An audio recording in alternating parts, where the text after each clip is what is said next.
Hello, everybody. Welcome to MoreTalk. This episode is coming in on a Friday, but every Thursday at 2 p.m. Eastern, and 11 a.m. Pacific on the West Coast. Michael and Mike, we are here to bring you the weekly rendezvous of what is going on in the mortgage industry as well as the real estate industry. Knowledge is power. MoreTalk has the raw knowledge, and this time is needed more than ever to hear raw real estate and mortgage talk. So if you are a mortgage professional, a real estate agent, or a consumer who is looking to either buy a home, sell their home, or get into some sort of maybe investment ideas, this is the place where you will hear it all, and you will hear it all through a different lens, which is the raw view, typically from either the mortgage industry, real estate industry, or the secondary market. Let's kick off the show today, and today's subject is going to be the IMB. If you don't know what an IMB is, it's an independent mortgage banker. If you don't know what an independent mortgage banker is, Michael, so this is the description I give, but I feel like you can help me give a better one in the future. I always say, look, mom, dad, or whoever's asking, usually isn't in the industry. I say there's banks and credit unions, and then there's brokers who go out there and find the best deal available to them. And then there's independent mortgage bankers. And I say those are the people that usually create the loan, underwrite the loan, and either sell or service the loan. Is there a better way to say what an IMB is so that somebody not in the mortgage industry would know what I'm talking about? Yeah. Well, when I tell people, when they ask me, well, what is an independent mortgage banker versus a mortgage broker? I tell people, well, you have the banks and they give lines of credit to companies and they call themselves independent mortgage bankers because they're doing the same capacity that a bank would do, except they're not doing checkings, savings, CEs, and stocks, bonds, and mutual funds. They're only doing the mortgage part. So that's why they're called independent mortgage bankers, because they're banking off of what their lines are based upon what the banks are doing, and they are independent of what the banking industry is. So they're independent mortgage bankers as a result of only being in the mortgage industry. So that's good that you have that definition, and I have a similar, but in different words. So, but it's interesting always to hear that you say it in that way. Yeah, I think what they would tell consumers, right, is a broker is going to tell you they can get this is the best of all worlds, right? Like, I'm not advocating for any one of them. We want them all on our show at all times. A broker is going to say, I can go out there and get you the best deals possible because I can see all the rates. I also can look at different lenders who are better at different programs. I would say a bank or credit union's traditionally going to say, I could portfolio loans. So if you don't, especially to real estate agents, if you have a deal right now, we have access to ARMs. Right now, we have access to construction to perm. Right now, we have access to non-warrantable condos. That it would be, whether it's specific or not, their plus. And then I think an independent mortgage banker, you're going to hear a lot. We underwrite our own loans. So we will find a way to get it done if it meets qualified mortgage, right? And we're underwriting too, according to the independent mortgage bankers, also underwriting according to, the guidelines under certain assumptions as well. For example, like our family office is getting a warehouse line of credit, and we're only underwriting not to the non-QM market, but actually to the private money market. And so we would still be an independent mortgage banker as a family office because we'll have our warehouse line of credit from a bank. But we're going to be funding it. We're going to be servicing it. And if the bank wants to purchase the loan, then they can.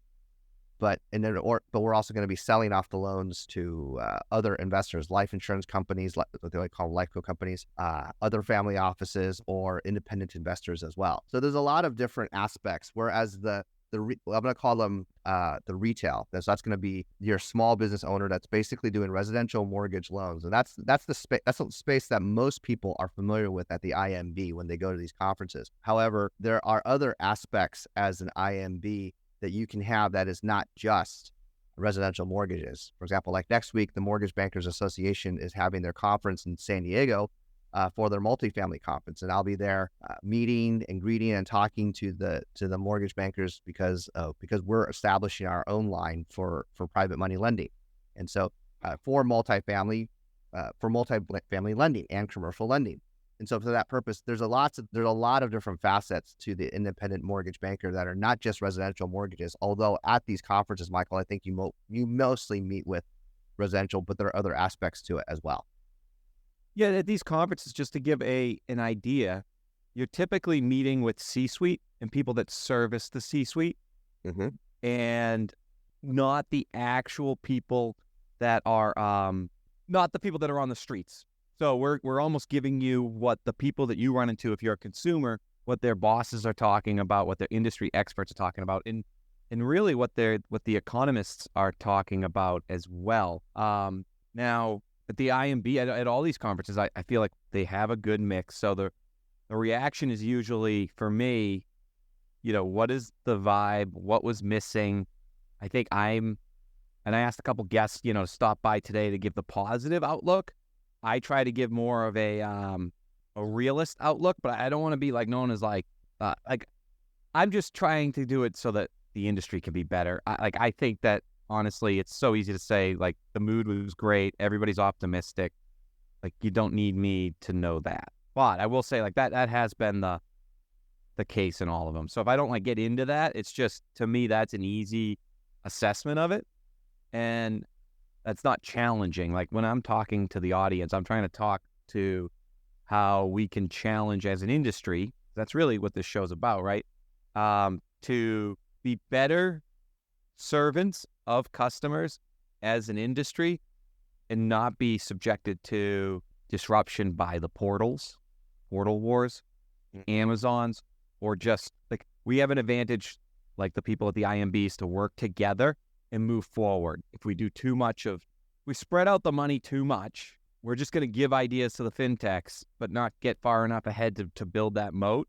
And ultimately, they're going to create a system where, just like many things, nostalgic sports and everything else, we're just going to miss it. There was a better time when XYZ, people used to give you advice. And I think we can save that for the next 2 or 3 decades if we work together. You'll hear me touch on it. But if we don't, it's going to be gone fast, because that's just what technology does. So, Michael, in medieval days, the jesters would be the ones to tell the king what is the actual state of what is going on inside of their kingdom, right? They might say, "King, everyone thinks you're a joke." They were the comedians of the, today we just call them comedians and we see it on Comedy Channel. But today, one of the things I appreciate about not only what you do, but also represent, is we're able to go to independent mortgage bankers, and also actually to certain types of banking institutions. I know you've talked to a lot of actual bankers at the New England MBA. And I think that talking about what is the actual truths in certain types of fintech technology and the availability, because there's a lot of players out there, but that doesn't necessarily mean that technology is always the best. It's not just technology when it comes to get operational efficiencies. It's also about, and there's a whole slew of things when it comes to compliance, when it comes to fair housing, meaning that there's software out there to produce better fair housing statistics, meaning that are the people who are maybe disenfranchised financially speaking, are they getting a fair shake in buying property or owning real property in the form of real estate? And there's different types of fintech that are out there right now, in not only to provide compliance, but also data and efficiencies within this world as well. It's not just about producing sales, it's also about producing operational efficiencies for compliance at the same time. And I think that because we have such an open mind in meeting so many types of people within our own industry, it brings us more awareness to the types of products that are out there. Because sometimes the best salespeople produce not so great products, and the not so great salesperson, sometimes who's the owner operator of certain types of software, actually have great opportunities for these IMBs. And I've seen it before, and I know that you have as well. We just, I like that we can bring these. So with that in mind, at the IMB, Michael, what was the atmosphere like? I mean, unfortunately, of course, last week we saw Dave Stevens pass away. It's all over in the news. Was there very much commentary? Was there very much remembrance in what type of legacy he was leaving, and what is going on in the state of the industry? Well, I mean, tell me about the general atmosphere of what was going on at the IMB. I mean, when they led off the show, Bob Brokesmith did a not a dry eye in the house sort of story on David Stevens in his view and how much he meant to the industry, how active he was in passing the torch when he was president and sort of due to sickness forced to pass on the baton. And then Marcy Davis also talked about the importance of David pushing everybody and how he believed the strides they could make in diversity, the strides they've made with Empower, the women's movement, just everything he touched, I think resonated with people because he was so powerful at building movements, and they were all around mortgage. So that's how it kicked off. It kicked off with a touching speech by Bob and set the tone of the importance of IMBs, all the advocacy they do, and everything. If you're listening to us on Spotify or our YouTube station, and you subscribe every Sunday, you'll get a push notification on your phone, like I got last Sunday, of the release of our LinkedIn audio show, which was a tribute to Dave Stevens. So if you want to hear more about David Stevens, that show was, I thought, very telling by us because we read a lot of other people's words. It wasn't just you and I going back and forth. Got it. So, and is it okay if I ask you a tough question? Because I'm not sure if you can answer it, but I'm going to see if you can here. And of course, it's a travesty because Dave was such a champion for the industry and for the cause of the independent mortgage banker.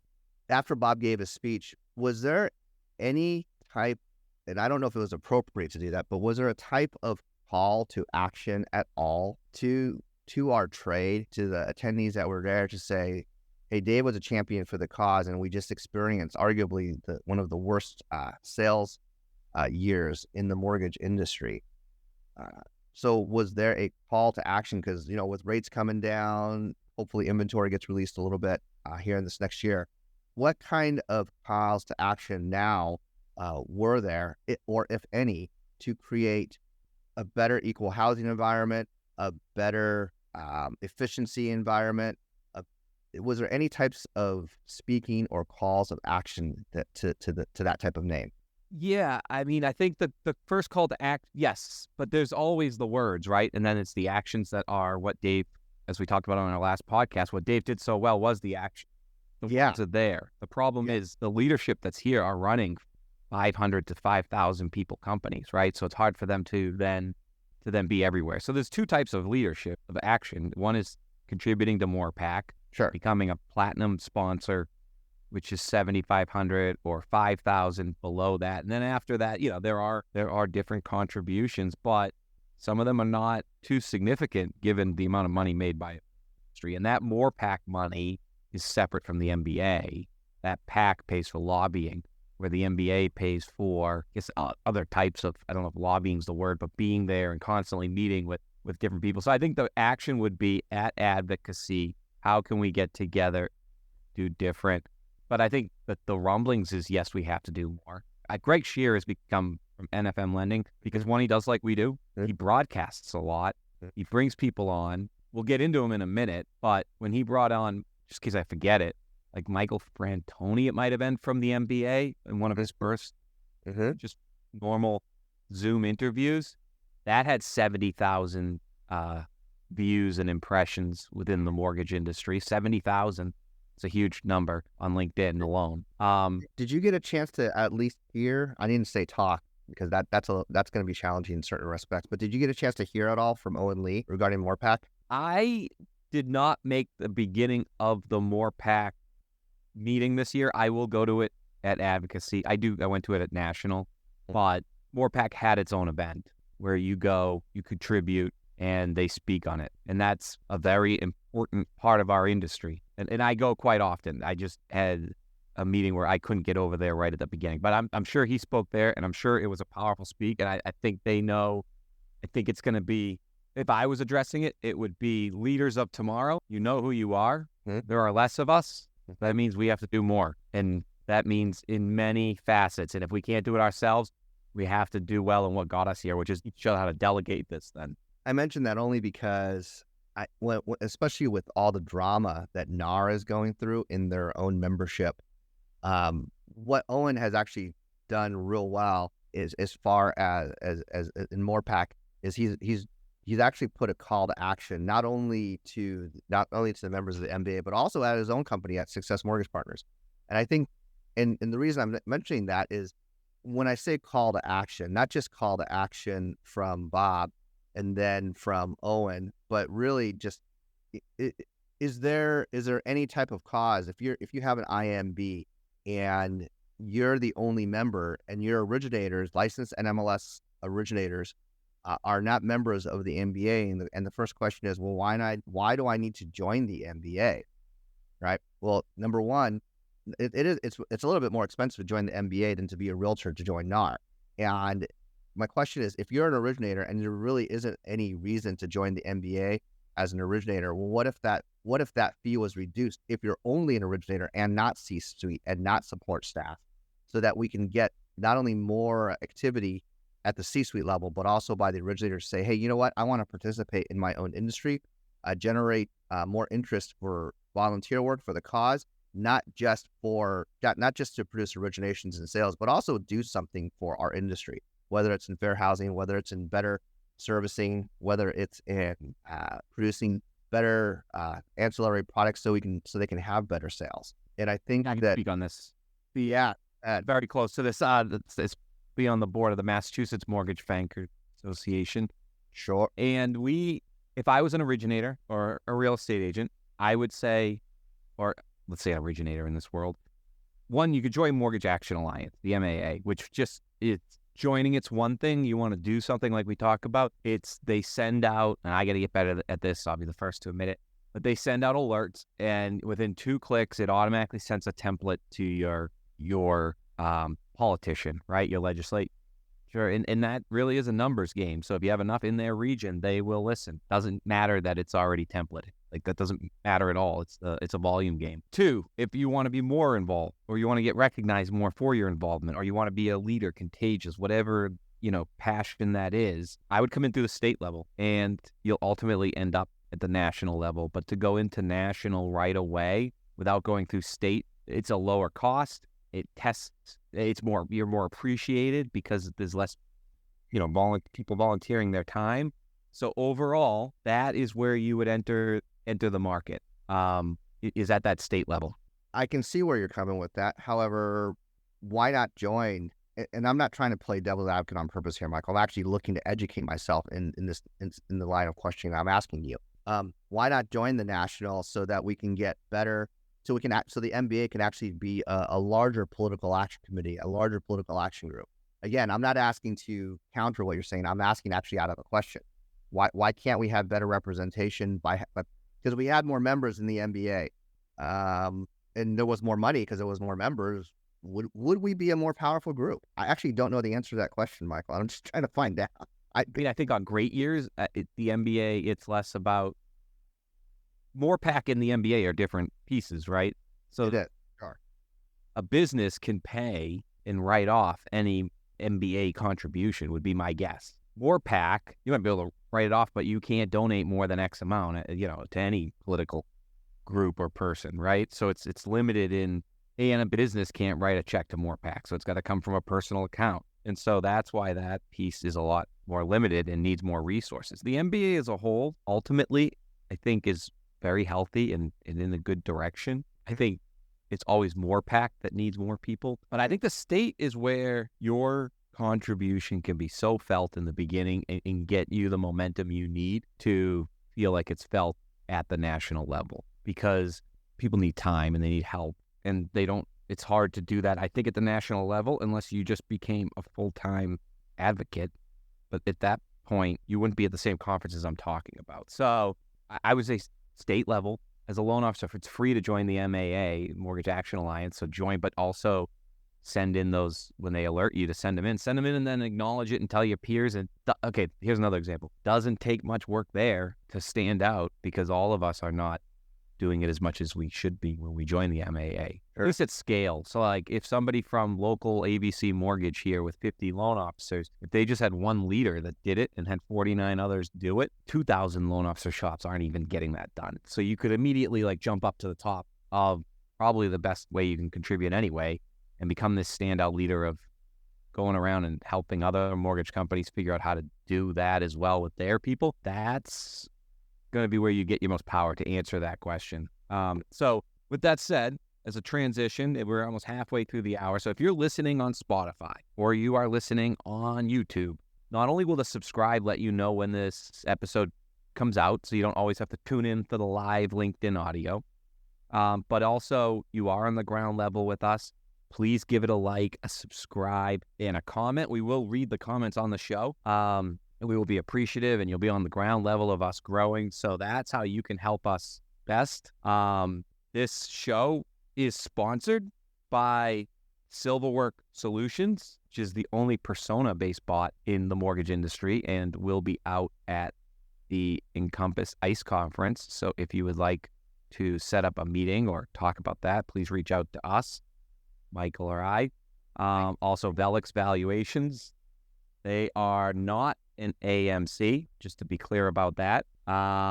They are an appraisal firm, and so they are engaged directly by the clients, and each Velix appraiser is a mutually exclusive profile in their customers' ordering platform. So make sure you reach out to them. Also, OPX America, the only now Next North platform I know of where they can help you today with certain right shore, but they also have the leadership of understanding what right shore is and how that can significantly help you versus the typical brackets that you might think of. And then the next would be to be able to add technology to it in a scalable way.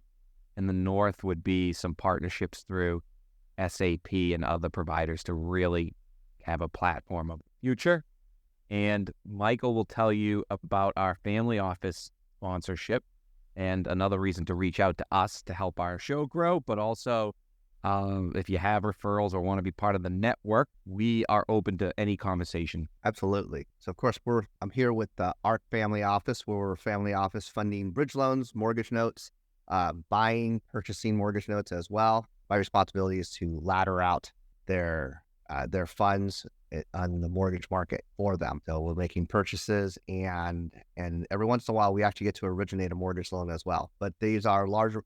Minimum size is $1 million, and we're typically doing commercial, non-owner type of ground-up construction, all kinds of creative stuff that's going on. Always appreciate the sponsorships, and always appreciate everyone that's participating. Yeah, no, that's great. So I don't know I guess let's get more into the IMB conference, Michael. Yeah. Did you? Yeah, well, hold on. Did you set up very many in-person appointments? Because I, in talking to a lot of 20-somethings, people want to do Zoom calls or they want to do Microsoft Team calls, so on and so forth. And they're really efficient. I totally get that. Did you set up very many in-person call appointments prior to actually going there? I did, but I found at this particular conference, I would have to say, let's get a coffee or a drink and let's keep it to 10 minutes just to say hello. And let's not make the conversation about anything too specific. And all of a sudden, I was able to get about 8 meetings. But before that, I found it to be a little bit difficult. And here's why. I met a COO and owner of a great logo in the industry. I don't know if their size is maybe top, maybe they're between 200 and 300 in the HMDA list, which is very good, or maybe 3 to 4. Wow. But they told me, it might even 2 lenders were telling me at the same time. They typically will get about 15 emails a day, for meetings. But about 2 weeks before conferences like this, it gets up to about 37 emails and another 20 LinkedIn messages. And it made me start to think, and I hate to say this because all my friends and my peers and myself too, right? Sure. Like my survival or relevancy is on selling to these companies, but there might be too many loan officers. We realized at the beginning of 2023, and the market kind of helped flush them out into the beginning of this year, right? Is there too many mortgage vendors right now that are causing too much?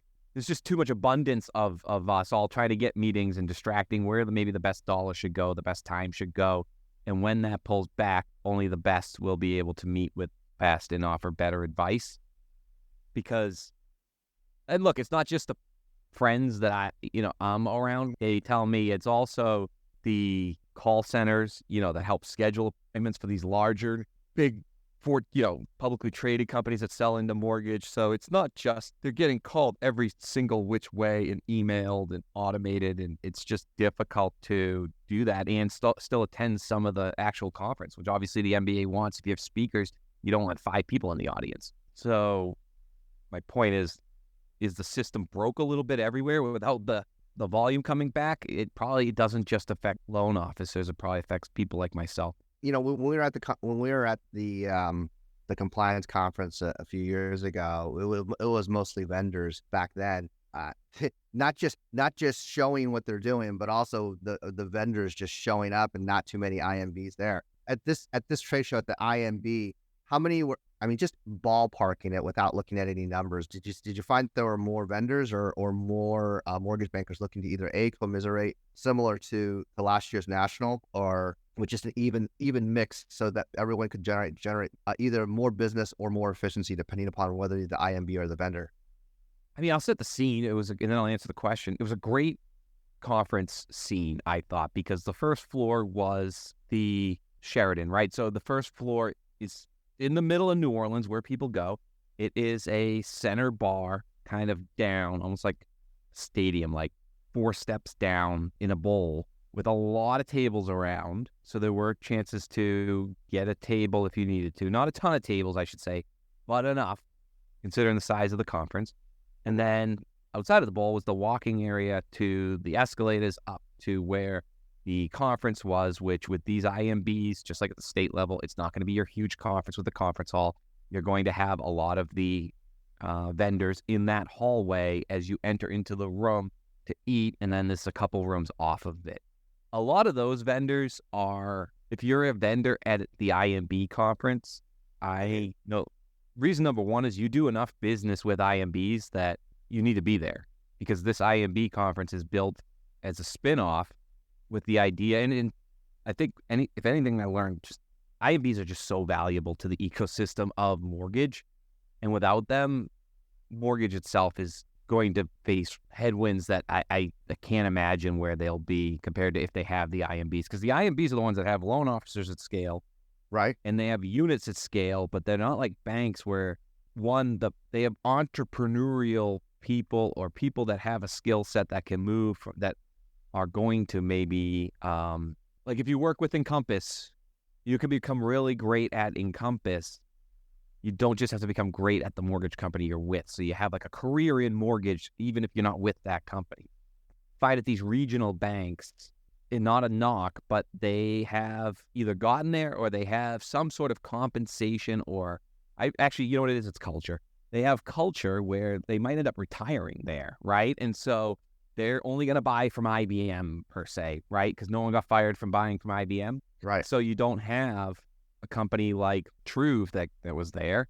This is why you get these tables, because people like us on the show, you never know whose name you're going to drop. So I didn't get a chance to go over to them, but I have seen them on our partner show that we watch a lot, Rick, Rock, and Jeremy, who did try to do a live show from there.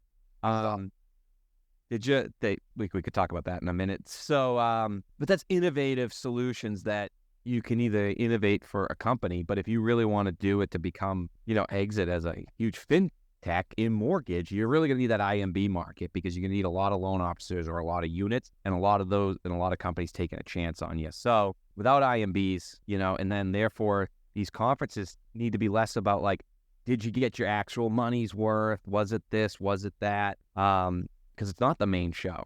But at the same time, you have to know that you're there because your clients are all IMBs. You owe it to them. So that's kind of my point of why you're not going to have like a huge exhibit hall. And so taking you back down to the room, I'm in the bar area. It's about 4:30. Talking with John Martin from Red File, friend of the show. Sure. And a friend of Adopt the Brand, a client. And so I look around, and it's all, somebody says, like, I didn't even know, some people came over. I think Sasha's there, Stephanie from First American, we're talking, and then all of a sudden, it occurs to us, it's all vendors, like all vendors, and I was like, you're actually right. I think there was like two lenders there, and probably, let's say, 198 vendors. Somebody says, yeah, everybody's energetic and this and that. Well, it was a lender closed meeting. That's why. upstairs, it just kind of wasn't as obvious until you saw it. Then you're like, oh yeah, oh good, yeah, all the lenders are upstairs right now in their own meeting. And so they had two meetings. They had one on repurchases, and they had another one on software and ideas that they're doing today. Wow. On that one, so I would say outside of that, I mean, it was a good mix if you were registered, because the registered events had, all the leaders of the IMBs, especially the first night. Sure. The speaker stuck around, which was, great. Much more accessible. I saw Stan Middleman talking in the bowl for a couple hours. I mean, I've been at the large servicing conference, and sometimes he is in and out or up at his suite at the MBA annual, So, did you get Kevin? He was everywhere. He was always everywhere, but he was so much more accessible. So I think people are maybe taking less meetings to attend and talk about what's working, or kind of maybe IMBs are talking more to each other in a less formal environment and not loading up their entire schedule so that they can't have some. Yeah. Michael, I don't know what time is the Housing Wire.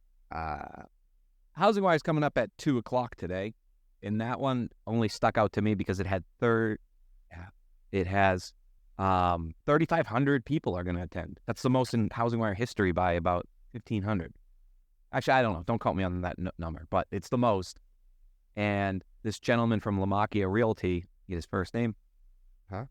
I mean, he's all over the place. He's a Massachusetts company and digital, but he's got some Boston in him, and I think people are excited to see him go after the, the lawyer that represents the people fighting NAR in Missouri. The reason that all of this started. Right. The buyer, the compensation for the agents is the deal, right? Yes. Yeah, no, absolutely.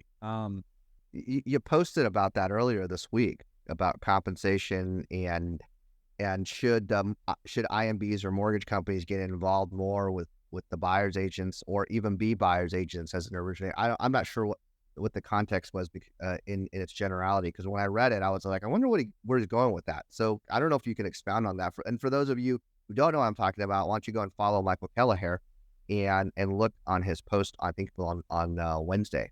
Yeah, I think so. My takeaway from the IMB, let's get to my takeaway. My takeaway is, like, obviously everybody's optimistic. So, but they're optimistic not because of new things working, in my opinion. They're optimistic because the Fed says they're going to cut, or because the dot plot, is that what it is? Like, shows when the cuts might be coming now, which is like June or July or maybe even August now.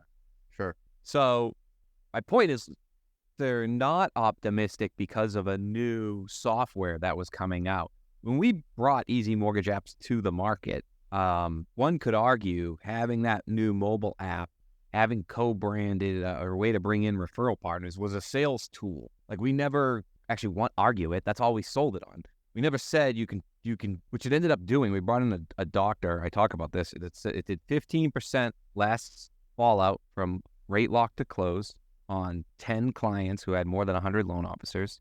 Wow. And also it went 15% faster, so less time on the warehouse line, right? So everybody argues that is all that's for sale today, is operational efficiency. That 15% number is always there. We talk about it on the show. And then why does the cost keep going up? And then I looked around that room, and it's all saving money, and no one's bringing the sales up.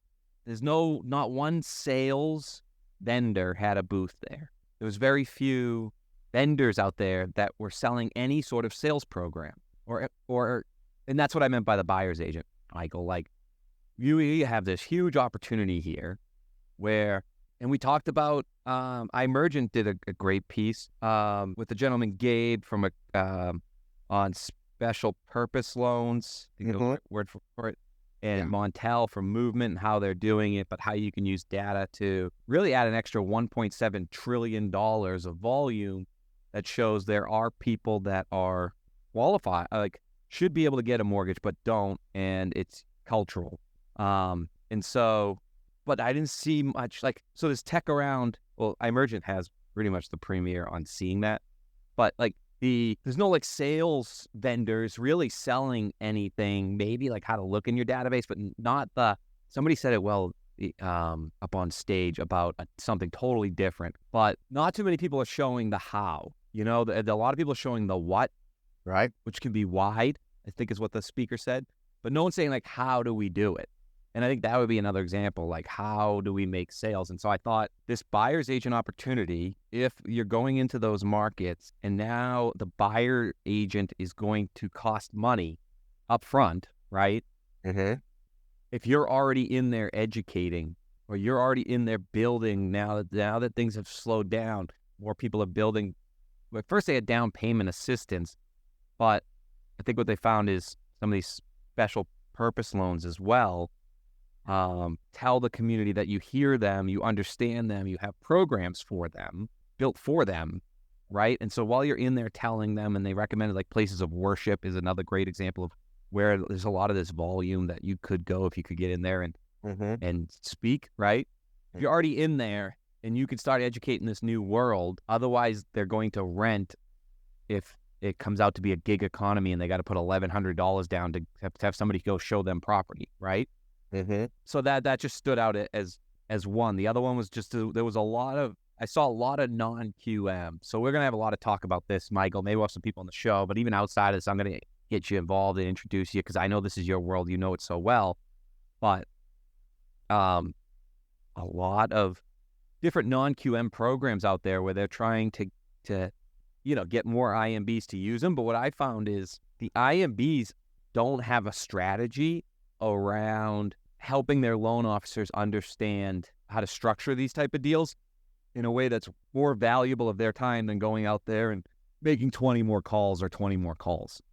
Yeah. I think it's challenging for the retail originator to get creative because they're not trained to be creative. They're trained to make more phone calls. They're trained to go get more referral sources. They're trained to go get. And, unfortunately, I don't know if you remember, but the IBM motto is think. They're not really trained to think. And I was just telling this to my son. I said, the problem with school nowadays, you're trained to get good grades. You're not actually trained to actually think and use your brain to process information so that you can create more opportunities. And I think that we're as an industry, we're not really training originators to say, hey, this is how we create more opportunities. Well, what do you mean more opportunities? Like, well, if you were to know more about taxes, maybe you would get more CPAs and financial advisors. If you knew more about estate planning, you would chase after more divorce attorneys, estate planning attorneys. If you knew more about credit, maybe you could chase after more collection agencies so you can go get more FHA loans. I mean, it's just, if you knew more about how the military works so that you can train the veterans and active military on how to utilize their budgets and go get the VA loan and increase their basic housing allowance to go get more money in their basic housing allowance. They can qualify for a bigger loan because their basic housing allowance would be higher. There's no thought process of, I can teach people that. I need to educate myself on how to go do more of those things so I can do more. And the non-QM loan is the alternative to all of those only because you've been through the gamut of, I've already talked to the CPA, I've already talked to the financial advisor, I've already talked to whoever. I mean, I'm talking to someone who's working for the Department of Defense right now, and we went through the whole gamut. Did you try it? Did you try this? Because they don't have credit issues, otherwise I would have went down FHA. But did you try this? Did you try this? Did you try this? Did you try this? And yeah. Okay, have we talked to the accountant? Have we talked to the attorney? Have we talked to? They're going through a divorce. XYZs and so on and so forth. Yeah, okay. But then your only option is the non-QM loan, and that's after going through the entire gamut. And it took out the entire sale of what's your lowest rate, what's your lowest fee, and da. And I don't think there's enough education on that, because and I've seen it on the Facebook messaging boards. Everyone's like, who's the low? UWM is da. And so as a result of that, who's got the lowest rate for this and who's got the lowest rate for that?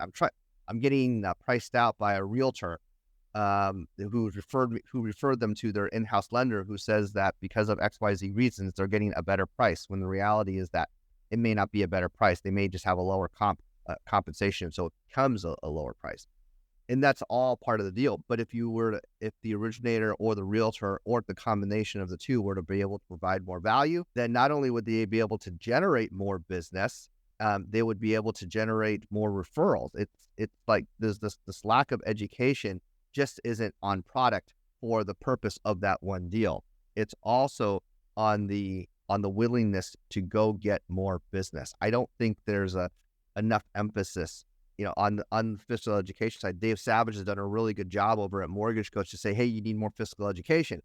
But it's not just for the consumer. It's also for you to go chase the ancillary service. I mean, I talked about that, he's on there's a financial literacy crisis in America, and Dave Savage says that loan officers should be, and are the first responder, which is powerful. But then at this particular, the piece I went through, they want to call it, they say you should be calling it financial empowerment, because financial literacy kind of implies that the person you're talking to is illiterate. What was the feedback, right? And so they're encouraging a lot of programs across the country and a lot of mortgage companies to use the word financial empowerment in these communities, not the word financial literacy, which I found interesting. I'm cringing when you say that, but okay. Because if you tell someone hey, what are the 3 most important documents for financial literacy? You go, well, if you say if it's balance sheet, statement of cash flows, and I can't even remember the third one, right? And maybe a pro forma statement, so that you can figure out what are the things you actually need to do in order to produce future income for yourself. Those are fancy terms for just saying budget and bank statement and your tax return. So when I hear financial literacy and I think about the things that we could create, that I grew up in an environment where I talked to my dad about balance sheets and accounting and financial statements and so on and so forth. And my brother, who is not in the financial industry, in fact, he works for the state of California for the school systems doing stats. But we talk about financial literacy topics all the time. I don't think it's a part of family discussions. It's not a part of my in-laws' family discussions for sure. They talk about making investments, but they don't talk about how to make better investments when understanding financial statements. And I think that when it comes to financial literacy, it is not just about creating budgets or learning how to save or learning how to invest. We can do better. Yeah, I think it's I think you just broke it down almost like, if it's balance sheets and P&L, then you can say financial literacy. If you're saying, let me teach you what a bank statement is, then try and use the word financial empowerment, right? Sure. It's almost, can I break down one part of it real quick? Because I feel like I talked at a really high level, so I could get into some weeds just so people feel like they got something, a little bit of my other takeaway was this on the sales, right? This social media piece is massive. And so there was a breakout session, and Greg Shear did say, bring home your original question, he at the end pointed out that there is a huge C-suite opportunity. He said it's massive, and he was talking directly about David Stevens passing at a very personal level himself, and that there are no voices. And he actually called people out and said the industry's starving for online leadership, particularly at the CEO level, and he looks hard for it, and he feels like there are no CEOs at the IMBs doing shows like you and I are doing, or podcasts, or like what he does where he interviews people like David Stevens he had on that ended up getting over 50,000 views of a very important, at the time. He wasn't saying, like, he doesn't interview him like to have the Greg Shear show, right? Like, he's interviewing usually like who's going to do the next interview on the Basel III, right? So that the rest of the industry can, something people are going to attend. Sure. So that people know what to advocate, like you're saying. Almost like what you were asking me, except from a voice that would demand the masses. I think my voice was just trying to say, I'm just trying to be genuine enough. People reach out to our show, and then we can like walk you through how to feel comfortable on the national level, and I'll walk around with you. And so what he said is there's a big void when it comes to the industry on advocacy. And he said, most powerful part, especially for us, LinkedIn is the conduit for that. LinkedIn is that conduit. And he was talking about, and then he obviously is talking about, his social media unit since 2022. No, since the beginning of last year, his social media unit has funded over 1,300 units for over $400 million of volume. And now they're building up followers on, and they're helped through, what he does is he builds a studio. They obviously get some boosting, some advertisements, some consulting, and then their names grow. So like when they all did one together recently, he showed, so you obviously got to fly them all down to Miami. that group of originators, and they all have followers, but that piece of content they had 100,000 views, and their applications were up 500%. So everything I'm telling you is sales, volume, like not saving 15% on doc imaging. You get Right. what I'm kind of getting at here? Like new way of doing business? Yes. Like actually doing business. Yes, actually doing business. And he says it's not just that. Every day, your realtor referral partners are losing market share to the realtors in the area that are dominating this social media piece. Wow. They talked about people getting comfortable on Facebook, but I think less than like 1% of the mortgage volume. Oh, I'm sorry. You know what it was? 24% of all the mortgage applications last month for the industry were Gen Z. Really? Yeah, not closings. A lot of them apply and need education, they found, etc. But 24%. And I think less than 1% of that generation uses Facebook. So that was kind of like a head nodding thing for the entire audience, because a lot of them were my age to 70. And the point was, your network's never going to change. So like, social media is great to update your network, but you should be using social media to build your next network. Like that's what it's made for. These long podcasts you and I do it to retain your network almost. Yes. The short commercials are to build new network. And so there was a time when rates went up that the average age of somebody getting a mortgage was 33. They said it went up to 36 once it hit 8%. But once the rates go back down, the age goes back down. So again, if 24% of the mortgage applications don't even go on Facebook, and that's primarily where real estate agents and older loan officers are that don't have a TikTok account yet, they're not even reaching a quarter of the market. And so where are the sales tools? And that's why I found this one to be the best, and we could talk about it more on a future show. But where are the sales tools, right? To be able to bring this market in so that you can get more originations and really start building up more scale. That's what this is about. Not shrinking costs, but building scale. You kind of took me through, set me back for a loop there. I just can't help but think that 28% of applicants Gen Z. That's of course on HMDA reporting then, right? Home mortgage disclosure. Where he got the facts. I don't know where he got the facts, but that was just in January of, I think, or December. I mean, it was just recently. Right.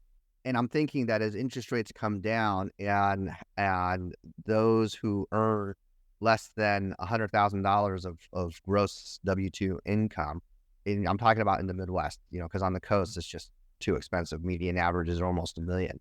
But if you're looking at a home price of between $200,000 to $400,000 and your combined household income is between $60,000 to $100,000, and you're under the age of 35, you should be looking at buying a house.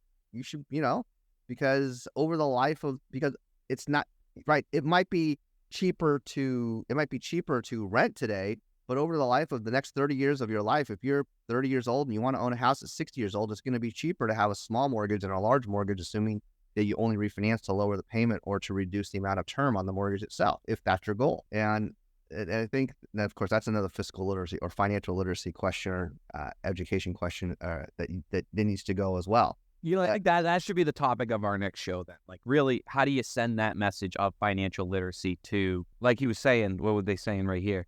Gen Z, Ali Carter was saying 39% of Gen Z thinks they need 20% down. And Motley Fool said that 50% of Gen Z makes big purchasing decisions based on social media. The misnomer or horrible fact that people say that spending money on mortgage insurance is bad versus investing into mortgage insurance. People just think, oh no, mortgage insurance is only benefiting the mortgage company. In its function, yes. It's very general function, yes, but people don't see, yes, but it also provides you, it gets you into the house. So it's not one-sided, it's actually two-sided. So we need to talk about that. Yeah, without a doubt. We appreciate everybody jumping on. I think the big takeaway is that we now know what an IMB is from this show, right? Yep. We know what a conference looks like. We know the many ways you can now get involved to help the movement. And the reason is, the purpose of the show is to tell you that the people that are going to get it right are traditionally those IMBs with the sales background that get it, that are going to help us move in with this Gen Z. Even from a compliance standpoint, they're able to put out the videos and give I think one of the rules, Greg, says if you mess up once, you get a warning. You mess up twice, you're gone. But you can't be frozen, or you're going to fall behind this world they live in. And my big takeaway is all of these ideas are based on 15 years ago of let's get a portal, let's make a screen, let's send out a flyer. It has to be more video-centric ideas in the future because that's what they're consuming. And that's where the literacy needs to be. That idea is not there today, but it will be there tomorrow. And we'll get some guests on to try and have our own versions to influence somebody to come up with that idea. But I think that was my big takeaway is these conferences put the IMBs in a better spot every time they meet. And sometimes they have to listen to 15 things that they already do well that they want to get reaffirmation of to sneak in that one session like this one or the two I mentioned to help them understand that there is a huge market out there. The best way to reach them, whether it's Gen Z or these BIPOC groups, and the best way to reach them is already out there. There's a blueprint for it. It's just new and foreign, and so you got to work your way in. Well, let's land this plane, and we can talk about it next week. Yeah, thank you, Christine, for joining us on the live show, and the other couple people that came in and out. And we will be announcing our new guests. And again, if you're listening to us on Spotify or YouTube, give us a subscribe so you get alerted. And so it allows us to open up more opportunities and get better guests. Thank you, everybody. Thank you.